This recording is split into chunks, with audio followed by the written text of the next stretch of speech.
Saludos amigos, de este lado el pastor Salomón de la Cruz. Le damos la bienvenida a todos nuestros amigos de Instrucción Teológica y también de la radio Torre Fuerte, es el nombre de Jehová, y todas aquellas radios que también están transmitiendo, que hacen esta labor de compartir esta temática.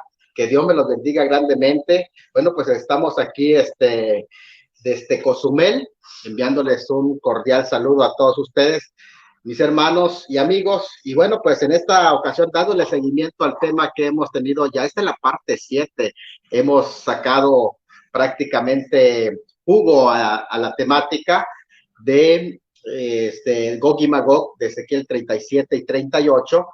Y para esta ocasión vamos a estar hablando de la destrucción de Gog y sus aliados. Es un tema que está relacionado con el tema anterior, porque el tema anterior hablamos de las armas de destrucción, pero en el caso de el tema de hoy, que se va a hablar de la destrucción de Gog y sus aliados, pero también es importante que sepamos que esta destrucción también tiene muchísimo que ver con la cuestión nuclear y otros temas más, que es importante que veamos de qué manera se va a dar, porque hay una preparación que es totalmente profética, no solamente con elementos naturales y elementos de guerra, sino incluso hasta elementos apocalípticos, por así decir, ¿no? Que se utiliza mucho en las profecías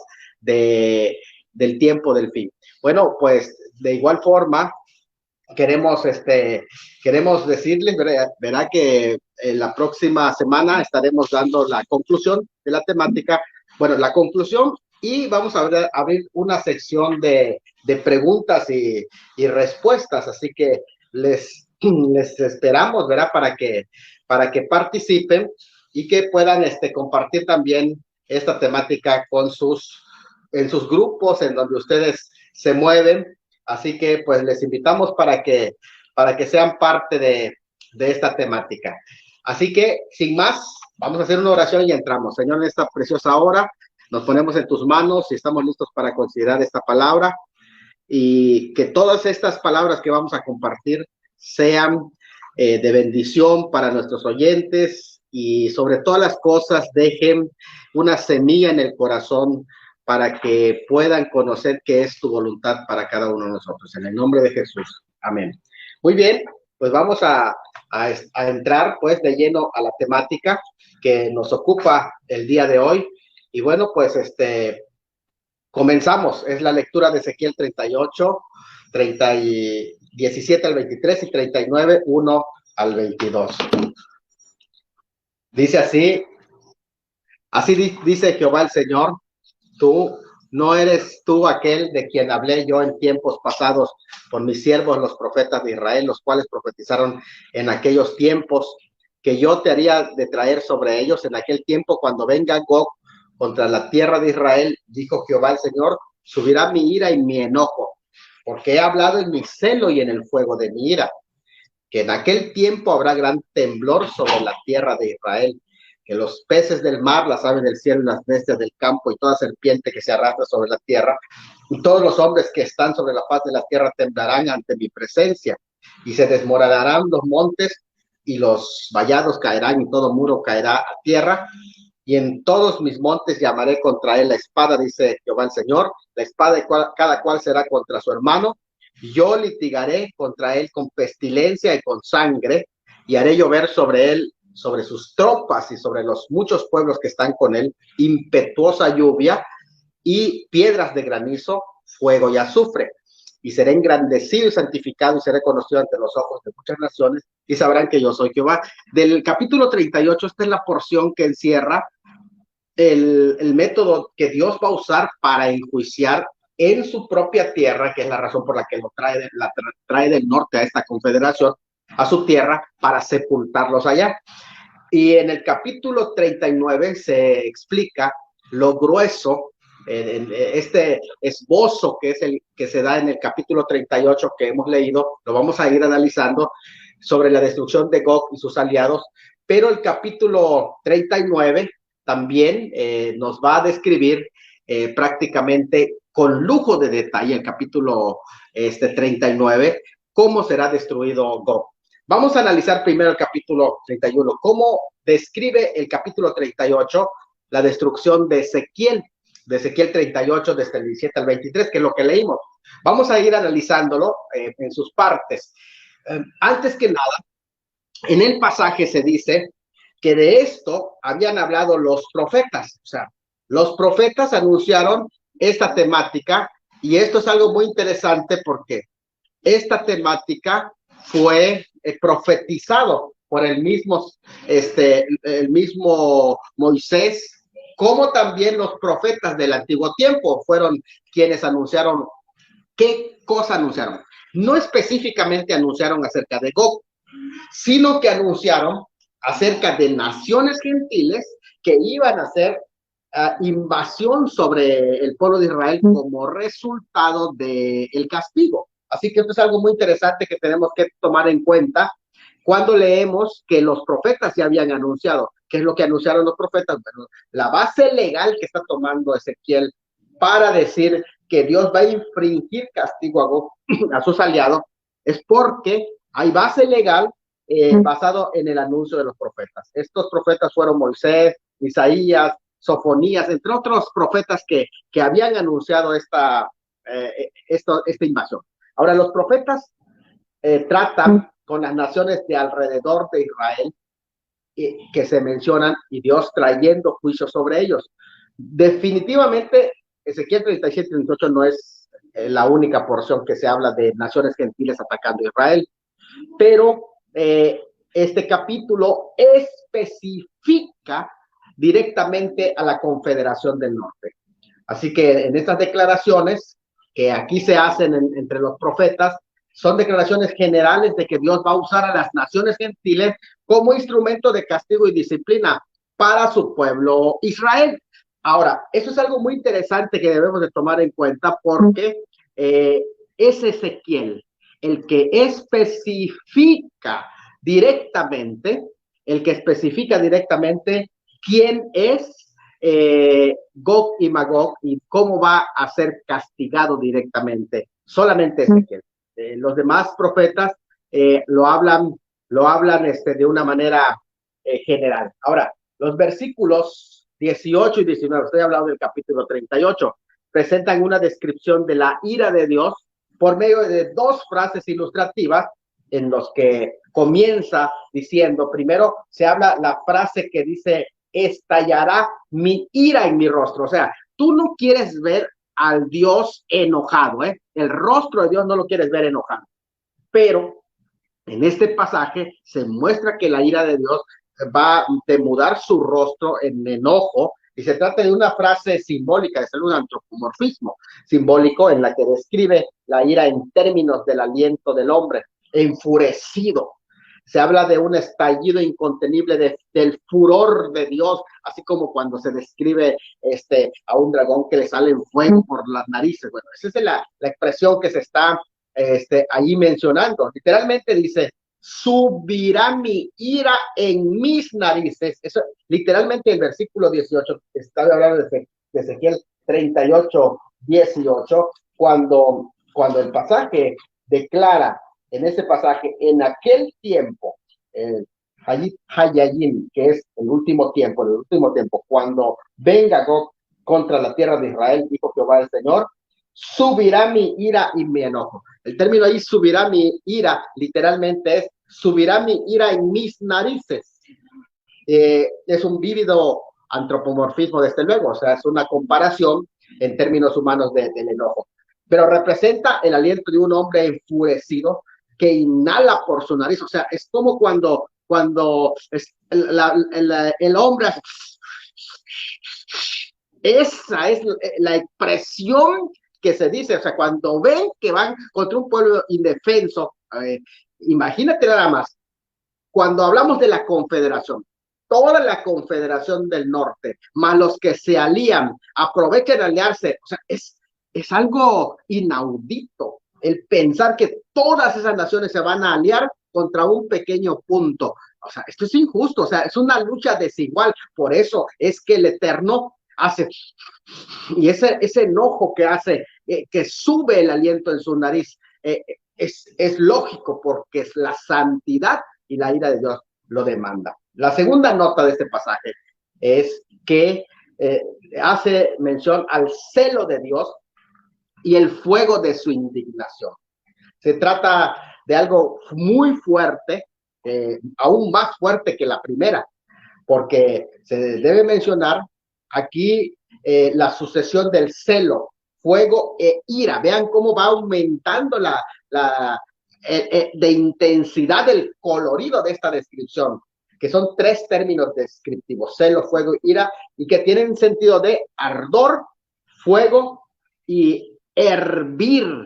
O sea, está hablando de que han calentado el furor de Dios, el horno de Dios para enviar fuego. Esto es algo que tenemos que tomar en cuenta en este pasaje, porque pocas veces se habla de la ira de Dios y de la santidad de Dios que está implicado en su ira, porque generalmente se predica Juan 3:16, en todo el tiempo la gracia se le ha conocido como Juan 3:16, pero ahora está en un periodo en el que se habla de la ira y el celo de Dios. Entonces, vamos para allá. Hay 8 elementos usados para castigar a Gog. Los primeros 2 son el terremoto y la espada. Y luego hay 6 plagas organizadas en 3 grupos. Lo primero es terremoto y espada, no lo olviden, son 8 en total. Pero luego hay 6 plagas que aparecen en el pasaje que están organizados ya 2 grupos, 2, 2, 2. 3 grupos de a 2. El ejército de Gog va a morir, según este pasaje, aterrorizado en la forma como se va a describir en su derrota. O sea, van a decir, no es posible. Y las naciones van a ver que no es algo imposible la forma en que va a morir Gog, pero de esa manera va a ser, o sea, algo que solo Dios va a hacer. Muestran al menos 3 tipos de juicios que caerán, según clasifican algunos en 3 grupos. La cuestión tradicional, que son peste y sangre; la cuestión natural, que son lluvia torrencial y piedras de granizo; y la cuestión apocalíptica, porque se anuncian para el tiempo del fin, que son fuego y azufre. Lo podemos ver en este cuadro que aquí presento. En este cuadro vemos los 6 juicios que van a caer aparte del terremoto y la espada. El terremoto y la espada son elementos de los primeros que se utilizan, pero después se presentan 6 más que están clasificados en grupos de a 2. Lo primero es peste y sangre. Eso es lo tradicional que generalmente aparecen en los juicios. Peste y sangre siempre es mencionado. Luego, el elemento natural, es decir, que viene de la naturaleza, que es lluvia torrencial y granizo.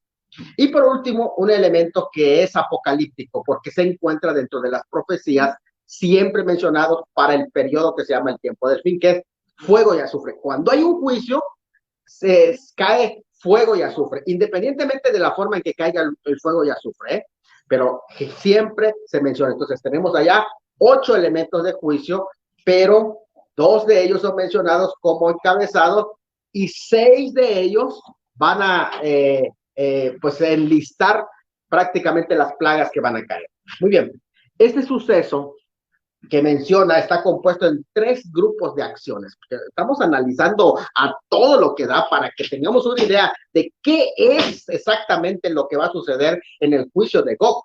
Este suceso está compuesto en 3 grupos de acciones que contienen 2 términos cada uno. Se debe hacer notar la relación entre estas plagas que Dios envió sobre Egipto, o sea, porque está enjuiciando a una nación gentil que está cultivando un anti-israelismo en contra de su pueblo. Y esta lista está presentada en este pasaje para mostrar cómo Dios utiliza distintos elementos para castigar a los enemigos de su pueblo. Y es de eso que se trata. El primer grupo contiene 2 de las manifestaciones clásicas de la ira o castigo de Dios, que ahí están mencionados, relacionando una peste con el censo que el rey David había ordenado, desobedeciendo a Dios. En tanto, la sangre, peste y sangre, representa prácticamente violencia o guerra violenta, no solamente una guerra, sino una masacre completa, y es también una señal de la acción de Dios. Este primer grupo ya ha sido mencionado en Ezequiel 5:17. Esta cuestión que aquí se va presentando es interesante que lo veamos. El segundo grupo, que aquí se refiere, que ya vimos el primer grupo, que son elementos prácticamente comunes, y este segundo grupo es natural. Se refiere a eventos de la naturaleza que pueden ser usados como elementos de castigo, que estamos hablando de lluvia torrencial y granizo. En ese sentido, a veces se usa también el tema de la sequía, pero en este caso se utiliza lluvia torrencial, demostrando que la manifestación de su poder puede usar objetos naturales, es decir, la misma naturaleza, como por ejemplo Apocalipsis 12 dice que la naturaleza, la tierra va a ayudar a la mujer cuando sea perseguido por la bestia. Estamos hablando de la época de la gran tribulación, en la mitad de la semana. Y lo que va a hacer este torrencial es que va a crear un auténtico desastre en la tierra, dado las características geográficas del espacio en donde ellos van a estar, en los montes. Esto va a ser impresionante en la forma en que Dios va a actuar en ese sentido. Ahora vamos. El tercer grupo son expresiones de castigo extremo. Estamos hablando de los juicios apocalípticos en la destrucción de Sodoma y Gomorra, que según algunos autores sostienen, tienen que ver con erupciones volcánicas, otro tipo de accidentes nucleares, ¿verdad? También podría ser algún tipo de accidente nuclear, sobre todo tomando en cuenta el área en donde ellos se van a dar. Si para ese tiempo Israel se ha expandido más su territorio y ya abarca Gaza, ya su territorio abarca también pues prácticamente los territorios ocupados, entonces ya han ensanchado su territorio y también se encuentran en esos lugares pues elementos de tipo nucleares, puede suceder un accidente nuclear en este ataque. Se llaman elementos apocalípticos porque estas manifestaciones forman parte del cuadro profético de acontecimientos que están reservados para el día de Jehová. Muy bien, en fin, su ira se ve reflejado por la conmoción del mundo natural y sobrenatural usado por Dios para sus propósitos descritos en los versículos 19 y 20. En la lista encontramos las siguientes 6 plagas que vendrán aparte del temblor y la espada, que recuerden esto, temblor y la espada vienen en el encabezamiento y después vienen 6 plagas que son pestilencia, sangre, lluvia, piedra, granizo, fuego y azufre. Ahora, en total son 8. Ustedes los pueden ver acá, los tengo aquí en este cuadro, en negro, dice temblor, espada, pestilencia, sangre, lluvia, piedras de granizo, fuego y azufre. Vamos a analizar cada una de ellas, ¿qué les parece? Y después ya nos vamos a ir profundizando, porque entonces este tema es un tema muy, pero muy interesante. Dice allá, gran temblor. Este es interesante porque el gran temblor sobre la tierra de Israel. Ahora, los temblores en el libro Apocalipsis son frecuentes.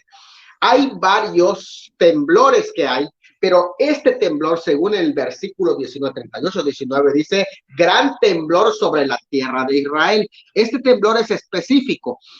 Yo entiendo, por ejemplo, en el sexto sello aparece un gran terremoto, en la sexta trompeta aparece un gran terremoto y en la séptima copa también hay un gran terremoto. Sin embargo, es muy probable que ese gran terremoto sea el mismo en el de Apocalipsis, casi al final. Pero también tenemos que entender que hay otros temblores.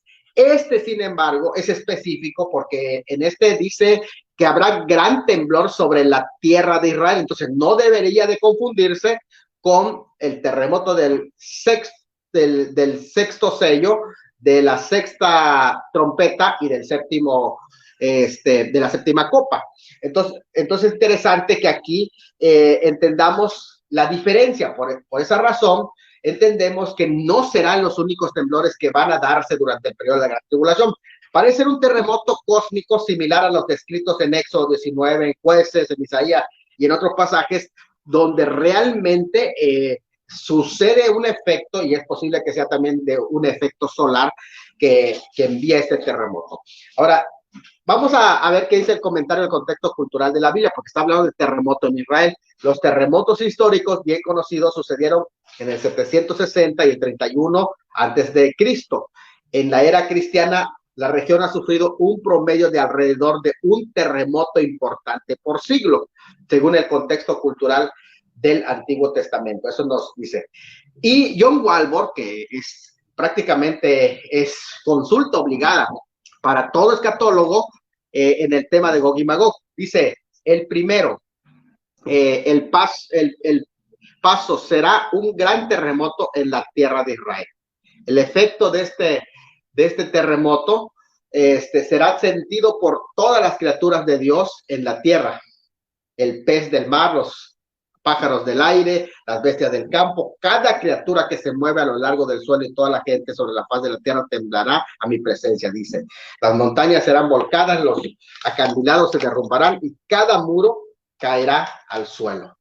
Ahora, el terremoto afectará distintos tipos de seres vivos, animales, peces, bestias, serpientes y hombres, al mismo tiempo que conmoverá montes, vallados, muros. Es decir, que el alcance del temblor será general y los efectos de la ira de Dios afectarán la tierra. En esta fotografía, ustedes pueden ver en las partes que están en rojo, pueden ver ustedes prácticamente cómo están las fallas de los lugares en donde se pueden mover los terremotos. Por esa razón, yo entiendo que cuando leemos en Apocalipsis varios temblores, no son el mismo temblor, porque hay diferentes fallas y hay fallas que vienen en América. Ustedes pueden ver aquí en el Pacífico, esa parte roja, toda esa falla, la de San Andrés igual, que aparece en esta falla.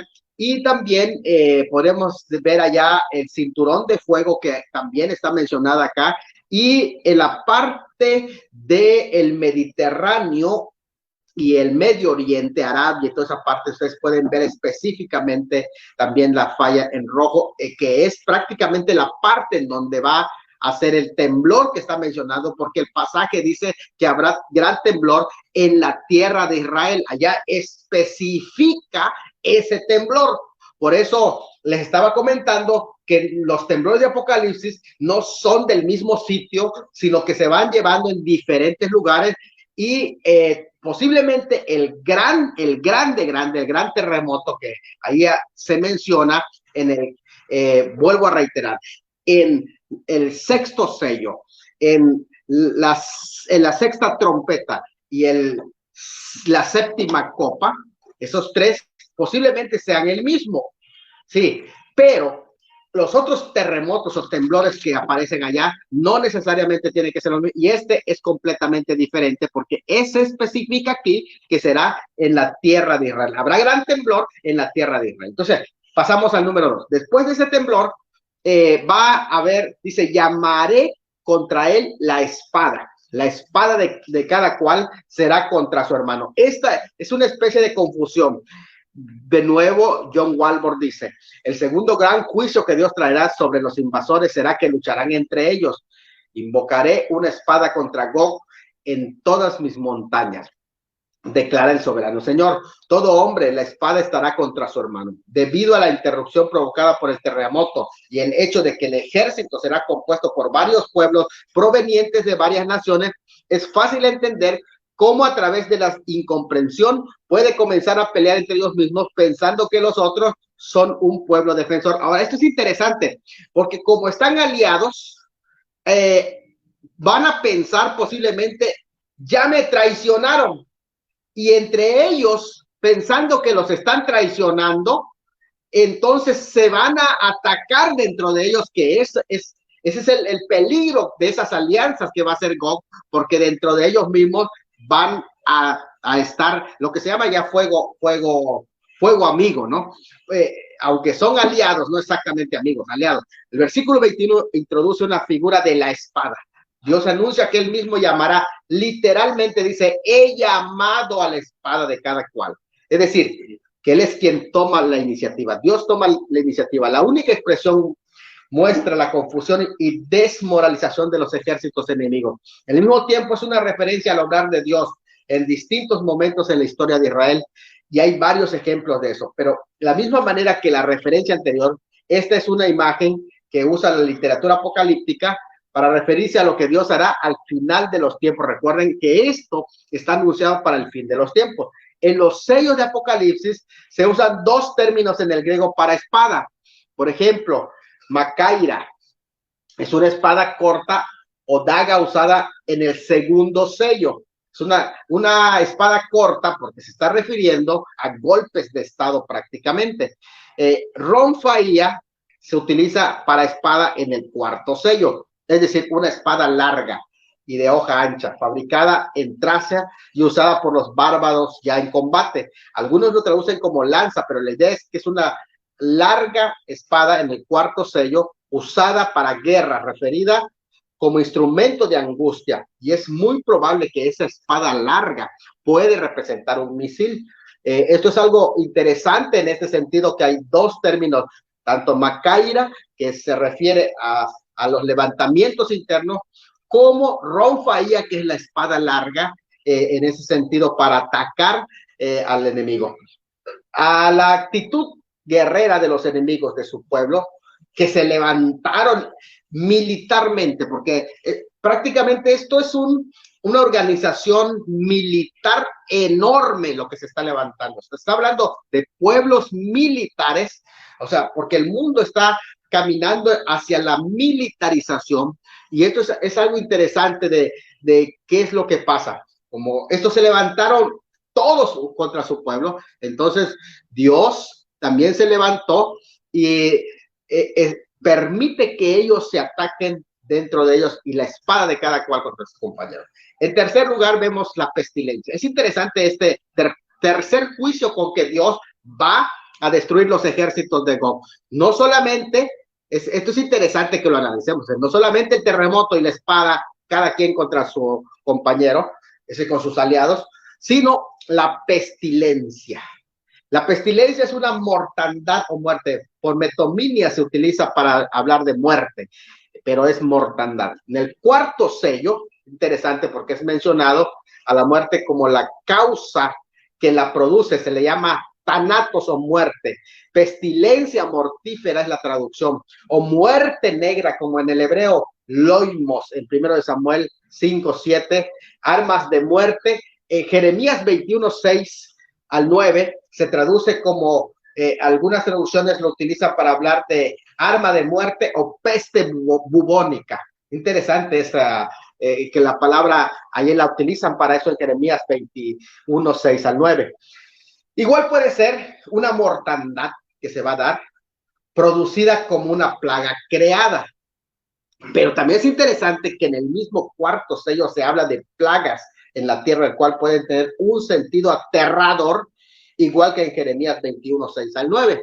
Es decir, que es muy probable que se utilicen armas biológicas y que esas armas biológicas mismas se les vaya de la mano y entre ellos mismos surge esa arma biológica y la peste los alcance, porque esto es lo que el pasaje está dando a entender cuando habla de peste, de un arma biológica. La preposición hipo, que allá aparece en esta parte, estamos hablando de aquí, del capítulo 38, y estamos hablando ya prácticamente la descripción de esas armas, donde se dice en el versículo, que es el versículo 22, y yo litigaré contra él con pestilencia y sangre, y yo litigaré contra él.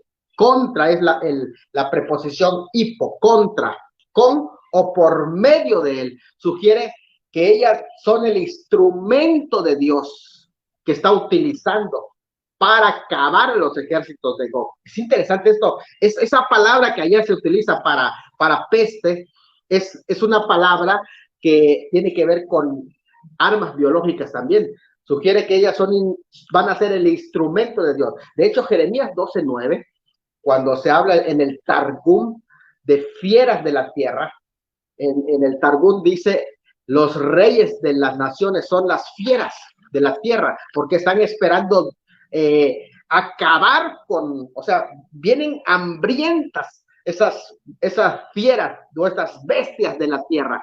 Interesante. ¿Esto qué quiere decir? Que estas armas son producidas por ellos mismos, que no tienen compasión de sus súbditos, por así decir, de su misma gente, y los envían con armas mortales. Esto es impresionante lo que estamos viendo. Por otro lado, la criatura más destructiva de la tierra es la rata. Sus plagas transmiten la peste bubónica y la tifo, además que amenazan el abastecimiento. Esto puede ser también una enfermedad de animales preparados como un arma biológica que produce la muerte. Es decir, que pueden llevar esa sustancia como un arma y allí se les va de las manos y entonces entre ellos mismos Dios desata contra ellos esa peste. Eso es lo que el pasaje allí nos está dando a entender. Estoy en el 38, versículo 20, 21 y 22. Ahora vamos a ver el 4, sangre. También se utiliza el término sangre. La sangre aquí tiene que ver con todo tipo de violencia en acción, una masacre descontrolada que va a haber. Y como hay un ataque, la espada de cada cual contra su aliado, pues esto también es interesante, ¿verdad?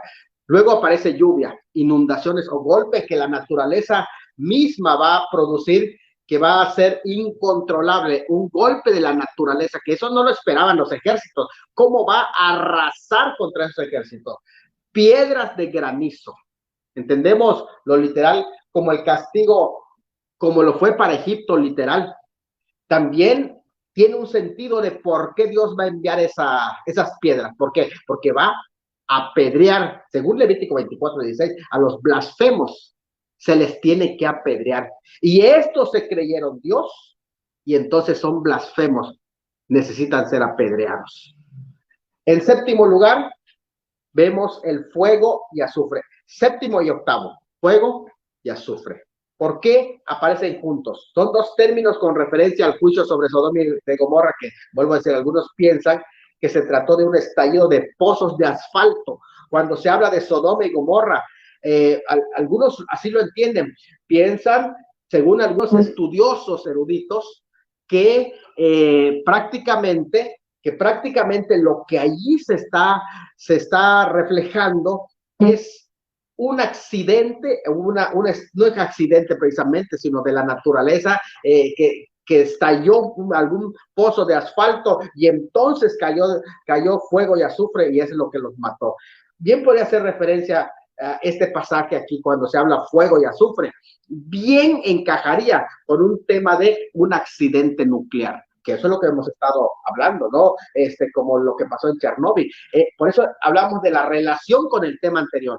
Y ahorita vamos a ir adentrándonos para ver. Miren, la expresión fuego y azufre, según el contexto cultural de la Biblia, se refiere a una sustancia amarilla cristalina que se enciende en contacto con el aire, que se encuentra a menudo en regiones volcánicas. No tiene relación alguna con el granizo, aparte de que ambos eran calamidades que acontecerán en la región. Y entonces aquí nos damos cuenta que es muy probable que esto pueda suceder. Si se refiere a una calamidad de este tipo, es posible que sea un accidente nuclear. El pasaje termina en el 23. Estamos hablando del 23 y dice, y seré engrandecido y santificado y conocido ante los ojos de las naciones y sabrán que yo soy Jehová. Mostrando que a través de la eliminación del enemigo de su pueblo, Dios va a manifestar su grandeza, la santidad de su persona. Así que la traducción literal de los tres primeros términos que se utilizan en el texto sería, y me engrandeceré, y me santificaré, y me daré a conocer. Así sería la cuestión. O sea, todo se centra en Dios. El versículo comienza con una confusión que muestra que se trata de la conclusión señalando el propósito de la destrucción de sus enemigos. ¿Cuál es? Que Dios sea conocido. Después de señalar la grandeza y santidad, el clímax llega a darse a conocer. Porque lo más importante de todo ese juicio es que Dios sea conocido. O sea, él ha preparado todo el escenario y el tiempo específico y la carnada que preparó también para Gog, para que cuando llegue ese momento, él se dé a conocer. Eso es una de las predicaciones que no quisiéramos presenciar. La predicación misma de Dios, pero es una predicación con su juicio. Ahí lo van a conocer porque lo van a conocer. Aquí hay una clave importante en la enseñanza del texto. De nada vale reconocer que Dios es grande y santo si no se llega a conocer en su propia persona. O sea, todo el texto se enfoca no solo a un juicio, no solo a una guerra, no a un pueblo, sino a un Dios que se está dando a conocer. Muy bien, ahora vamos al capítulo 39 y analicemos la destrucción desde el capítulo 39, porque el capítulo 39 es el que detalla totalmente la destrucción de Gog. Vamos a tener a mano la lectura del capítulo 39. Todo el grueso, dice Comentario Bíblico Mundo Hispano, de detalles de su destrucción completa está en el capítulo 39. Sobre este capítulo del Comentario Bíblico Mundo Hispano en el tomo 12 dice, es a la vez una continuación como una expansión en detalles de la destrucción de Gog que comenzó en el capítulo anterior y se trata de la conclusión de esta profecía. Este capítulo tiene un enfoque militar, eso es lo que estábamos hablando. O sea, aquí es algo militar, enfoca la magnitud de la derrota de Gog, tanto su realización como su alcance. Este versículo es un paralelo con el 38, 1 y 2, donde se presenta por primera vez a Gog al mismo tiempo que contiene una nueva comisión de Dios al profeta. Le dicen, profetiza, de nuevo se le dice que profetice. El mensaje está claro. ¿Qué es lo que significa? Dios mismo está contra Gog, directamente. Por lo tanto, no se refiere a un personaje, se refiere a un espíritu que levanta el anti-israelismo, en contra de su pueblo se levanta, y esto es algo que Dios aborrece. Esto es algo que tenemos que tomar en cuenta, porque de esa manera es como actúa. El capítulo hace el papel de énfasis, recordatorio, y de nuevo enfoca un acercamiento detallado. Y quiero que presten atención para que se den cuenta cómo Dios está hablando. En el versículo 2 es súper interesante cuando afirma, te quebrantaré, porque en el hebreo la palabra te quebrantaré es, te haré dar media vuelta. Esto es súper interesante. ¿Por qué? Porque es muy probable que aquí se refiere a la dirección que estaría tomando Gog antes de que se enfoque la invasión a Tierra Santa. Note bien esto, ¿eh? Esto es súper interesante porque él no está enfocado en Tierra Santa. Él está enfocado hacia otras conquistas expansionistas de su territorio y es muy probable que está tomando otra dirección, como lo que está pasando ahora. ¿Hacia dónde se está enfocando Rusia? No se está enfocando hacia Israel, aunque está caminando hacia el sur, pero su política expansionista no está hacia tierra de Israel, está yendo hacia rumbo hacia Europa. Esto es súper interesante, que tampoco se va hacia el oriente, porque allí no le conviene. Pero cuando dice te quebrantaré, te haré dar media vuelta. Entonces es posible que se refiere a la dirección que está tomando Gog antes de esta invasión a Tierra Santa, y deja claro que lo que está por ocurrir ahora ya tiene su origen únicamente en Dios. O sea, Dios va a hacer que dé media vuelta, y entonces en esa media vuelta se va a enfocar directamente hacia Israel. Esto es súper interesante, ¿eh? Entonces, es algo que ya está enfocado, que ha comenzado en este momento. Es muy probable que sí, ¿eh? Es muy probable. Y que ese te quebrantaré, voy a hacer que des media vuelta de la dirección hacia donde estás y te voy a enfocar hacia mis propósitos, porque yo te voy a llevar. Interesante.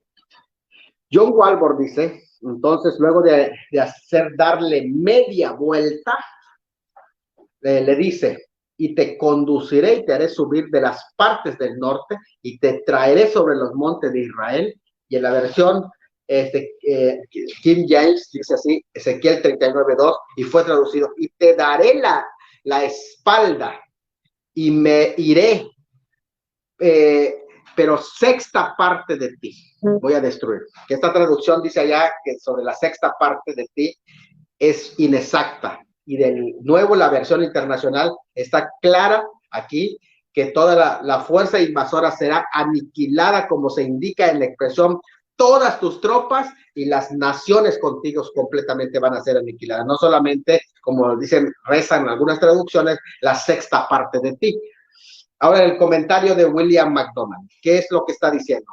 38:4 se había presentado al enemigo como un jinete que enfatiza la fuerza de la caballería. En 39:3 se le presenta como un arquero al que se le quiebra la saeta para que no represente ningún peligro. En el versículo 3 menciona arcos y flechas como parte de su armamento de destrucción. Por eso relacionamos con el tema anterior. MacDonald dice, no quiere decir necesariamente que los ejércitos del futuro volverán a usar armas primitivas, porque también aunque también podría ser así, dice. El comentario, el contexto cultural al respecto, dice, los pasajes que hablan de la destrucción de armas de guerra, por lo general, destacan, porque dice que le van a quemar su armamento, su nuevo uso para fines prácticos y benéficos. Las partes de madera se podrán quemar en lugar de leña, como aquí. El mismo criterio se aplicaba aún a la vestimenta, como en Isaías 9:5, y las partes metálicas se podrían reciclar para su uso en la agricultura.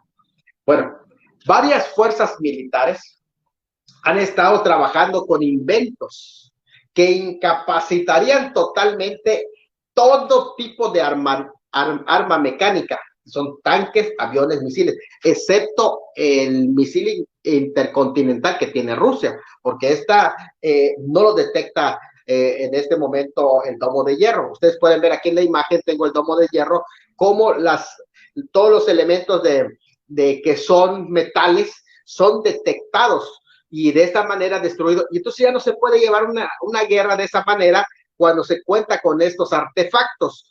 Pero en especial Israel, rodeado de terroristas, ha creado el famoso domo de hierro. Estas tecnologías harían necesario volver a usar caballos y armas que no sean mecánicas detectadas en su ataque por este tipo de armamentos o de herramientas de guerra, ¿verdad? Entonces, interesante. Las palabras hebreas, sin embargo, dice Maxwell Corder en un artículo que escribe que se llama Esa guerra de arcos y saetas. Se llama su artículo en la revista mensual de Moody, en abril del 74. Yo no había nacido cuando esto escribió. Fíjese, dice así, las palabras hebreas son lo suficientemente flexibles como para incluir armamento moderno y sofisticado. De esta forma, arcos y saetas podrían referirse, ese es otro punto de vista, a mecanismos de lanzamientos y misiles. Los caballos en 38:4 literalmente significa saltadores. Podría ser vehículos o autos impulsados con tanques o hasta helicópteros. Las ramas del 39:9 al 10 no necesariamente han de ser hechas de madera. Podrían utilizar las armas, utensilios militares como gasoil y combustible de cohetes, según creen muchos. Eso es lo que allí expresa. Y la Biblia MacArthur, que bueno, para algunos no tiene mucha importancia su comentario, pero si él hace un comentario, vale la pena presentarlo. Aquí MacArthur dice, puede tratarse de caballos de guerra si los juicios de la tribulación, sellos, trompetas y copas, en Apocalipsis 6:16, arruinan las industrias que producen vehículos y armas de guerra. También es posible que los caballos y las armas que se describen aquí son símbolos que representan los elementos de guerra que podrían entenderse en el tiempo de Ezequiel y que en su cumplimiento futuro serán los métodos y artefactos bélicos propios de la época. O sea, cualquiera de las dos opciones es posible cuando se habla de armas de guerra. Así que todas las tropas caerán muertas en el campo de guerra. Será una derrota sin igual y vergonzosa de sus aliados, los pueblos que van con él.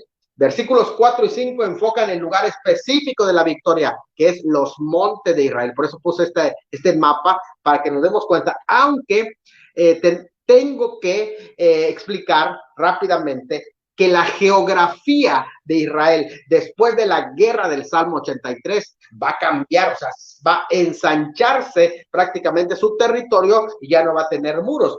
Ellos vendrían contra los montes de Israel y ellos allí serán derrotados y sepultados, porque se enfocaron a los montes, pues allí los van a sepultar. Dios es fiel con Israel, pese a la infidelidad de su pueblo, porque sus relaciones se basan en sus pactos incondicionales a favor de su pueblo, de tal manera que Dios dejaría de ser Dios si su pueblo deja de existir. Y él lo dice.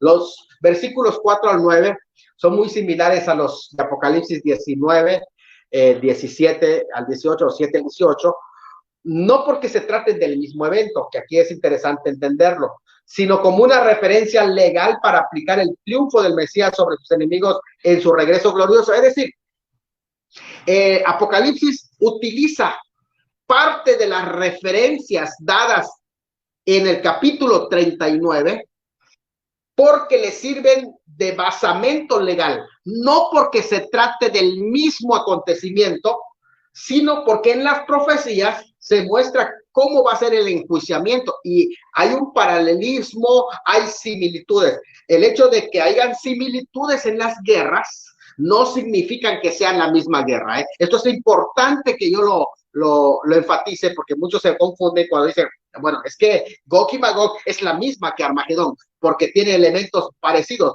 o semejantes. Sin embargo, el versículo 6 habla de fuego como medio de castigo, porque este enfatiza el origen divino del castigo sobre los pecadores y no necesariamente porque sea la misma guerra. Luego se vuelve a sus tierras y les manda fuego, aún los que están en las costas seguras o las islas que hay. ¿Por qué? Porque usted ve en el mapa los aliados hacia el norte y también los que estuvieron aliados en la parte de Fud, en la parte de Cus, que viven en las costas seguras. ¿Por qué también en ellos va a llegar el juicio? La razón es que estos lugares, islas cercanas, son los primeros que permitirán el paso a los invasores y en ciertas formas harán pacto de conveniencia y de esta manera es que podrán irse al sur, Magog, Mesec y Tubal, luego para incluir al juicio de estos que están aliados, de tal manera que el juicio no solamente va a caer sobre los guerreros que van al monte de Israel, que van a ser sepultados con Gog, sino que también el juicio va a llegar a las costas de esos lugares en donde abrieron paso para que baje el ejército de Gog. Esto es algo muy interesante que el pasaje se encarga de decir que no solamente para los que están en Israel, sino que también, o sea, los ejércitos que vinieron contra Israel, los montes de Israel, sino que también aquellos que permitieron los pasos de estos ejércitos a través de alianza. Razones de esta devastación se declaran en los versículos 7 y 8. El versículo 7 dice, vindicar su santo nombre. O sea, ya nunca más van a pisotear el nombre del Señor. 2, mostrar el cumplimiento veraz de la palabra profética. Constantemente dice, he hablado, ha dicho Jehová. O sea, esto es un cumplimiento que va a tener. No es algo simbólico, es algo literal. Se cumple porque se cumple. En tercero, iluminar a las naciones, porque a través de este mensaje, él se va a dar a conocer a las naciones de una manera fuerte, porque es, como dije al principio, ese es un mensaje, son de los mensajes que no vas a querer escuchar, son de los mensajes que no vas a querer, de alguna manera, tú tener, siendo que ahí es donde Israel había profanado su nombre, ante las naciones, Israel profanó su nombre, lo negó, negó al Mesías, negó al mismo Señor. Ahí mismo Dios va a vindicar su nombre entre las naciones. Y entonces, ahora vamos a ir terminando. Y yo quiero terminar con una declaración, no sé si ustedes conocen este libro de Harold Willmington, el auxiliar bíblico portavoz recomendado. Es un caudal de información, como dice el subtítulo. Quiero terminar con lo que él recopila en su información. dice, ¿cuáles son los resultados de esta invasión de Gog? Primero, él dice, Rusia quedará completamente derrotada por Dios, completamente. Nadie más va a poder derrotar a Rusia. Independientemente de las sanciones que se pueda poner en contra del pueblo ruso, estamos hablando del pueblo ruso que está sufriendo, va a sufrir también todavía más por este tipo de sanciones, pero Dios está enfocado en el liderazgo que en este tiempo va a embarcarse en ese pleito, no contra el pueblo ruso. Eso es una diferencia que hicimos desde el principio cuando dimos las primeras referencias hermenéuticas. En segundo lugar, dice ahí, 5/6 partes de los soldados rusos perecerán en los montes de Israel, aunque ya hemos visto allá que es una traducción que no es exacta. Esto es lo que Wilmington presenta, pero es una traducción, no es exacta, sino es la totalidad, como dice John Walmart. Tercero, se necesitarán 7 años para quemar las armas de guerra. Ahora, esto que se necesitarán 7 años no significa que esos 7 años coinciden con los 7 años de la semana 70, o sea, no tiene relación con los 7 años de la semana 70. Y encontramos también otro tema, dice él, tomará 7 meses enterrar a todos los muertos, y esto es muy probable que, como lo explicamos en el anterior discusión, que se refiera, porque dice que será enterrado y se contratarán expertos para que sepulten, quiere decir que es muy probable que sea también una cuestión nuclear.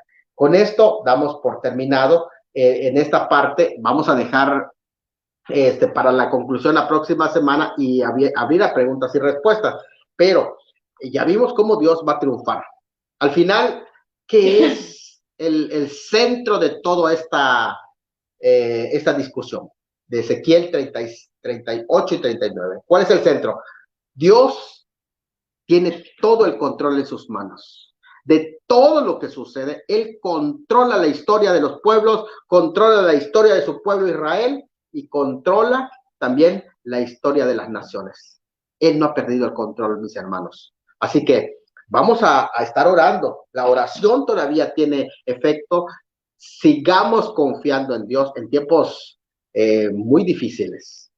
Pero una de las cosas que tenemos que tomar en cuenta es que Dios está al control y al pendiente de su pueblo. Y los enemigos de su pueblo un día van a enfrentar todas estas injusticias que están haciendo hoy, incluso aplicándolo a la iglesia, aplicando todos esos mismos principios, no la interpretación, porque eso es para el pueblo de Israel, para el tiempo del fin, pero aplicando todo esto a la iglesia también.